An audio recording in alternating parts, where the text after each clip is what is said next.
Hello everyone, today we will be learning how to win with 2 extra pawns against the king.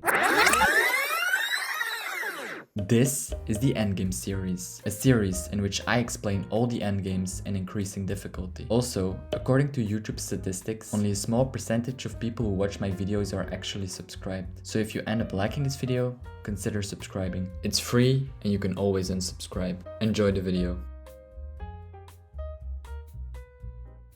First of all, you need to understand how to win this position. A position with 2 connected passed pawns. This is easily winning, since if the black king would go behind this pawn, we would just be able to promote. So the black king has to shuffle around on these squares. With white, you can just support your pawns and win the game. After king to g2, king to e5, king to f3, king to e6, and king to f4, we can start pushing our pawns. The easiest method is to push one pawn and use the other one to lose a tempo. e5, king to e6, king to e4, king to e7, king to d5, king to d7, e6 check, king to e7, king to e5, king to e8, king to d6, king to d8, e7, king to e8. Instead of playing the move king to e6, which would be stalemate since we control all of the squares around the king, we play the tempo gaining move d4. King to f7, king to d7, king to f6, we can just promote. If you have trouble finishing this off, watch that video right there. Now let's have a look at the position where the pawns are separated by one file. The rule goes as follows.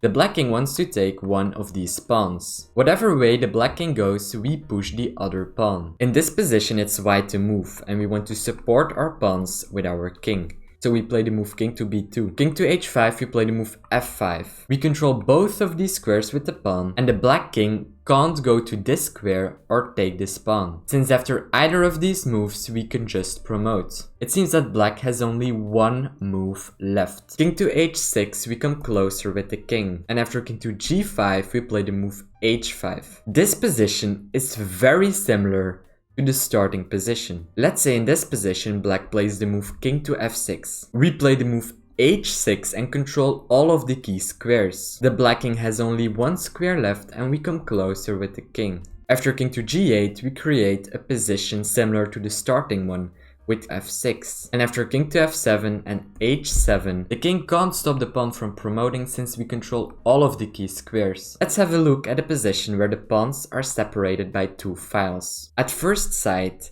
this position looks easily winning. The problem is that the black king can create some holes between the pawns. Black plays the move king to h5 and white plays the move e5. The black king can't take this pawn yet, since we would be able to promote. But black has created this hole from where he can take the pawn. King to g6, king to h2 and king to h5 is a forced draw. Pushing the pawn isn't doing anything, since we are in the square. If you haven't seen the video on the square, you can watch that video right there. The king is able to stop the pawn from promoting. You might think that we can use the king to create some sort of opposition.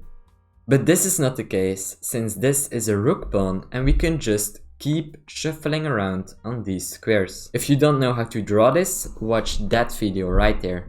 Let's have a look at this position. Here, the black king doesn't stand on g6, but on f6. And this makes a huge difference. Well, because in this case, we are offering the rook pawn and we can actually create an opposition. The king has to go for this pawn. If he goes for a slower maneuver like this, the white king will be able to protect his pawns. After king to e5, we play the move h5. Black can't take the pawn since we would promote. Black has to go king to f6. With white, we offer this pawn and we create a winning king and pawn endgame. King to h2, king to g5, king to g3, king takes on h5, king to f4, king to g6, king to e5, king to f7, and king to d6. If you don't know how to win this position, watch that video right there. In this position, the pawns are separated by 3 files. We just push the pawns, just like this,